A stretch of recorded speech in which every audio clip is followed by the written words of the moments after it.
তৃণমূলের চাকরি দুর্নীতি ও অনিয়মের বিরুদ্ধে প্রতিবাদ জানিয়ে মেখলিগঞ্জ বিধানসভার নিস্তরফ অঞ্চলের 93 নম্বর বুথে এক গুরুত্বপূর্ণ যোগদান কর্মসূচি অনুষ্ঠিত হল। বিজেপি মনোনীত প্রার্থী দধিরাম রায় মহাশয়ের উপস্থিতিতে তৃণমূল ছেড়ে 13টি পরিবার আনুষ্ঠানিকভাবে ভারতীয় জনতা পার্টিতে যোগদান করেন। নবাগত সদস্যদের হাতে দলীয় পতাকা তুলে দিয়ে উষ্ণ অভ্যর্থনা জানানো হয়।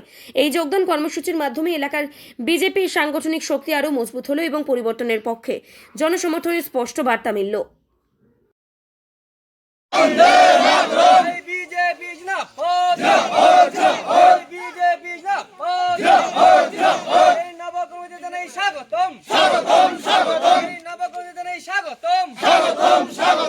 আজকের সময় সভা সফল হলো।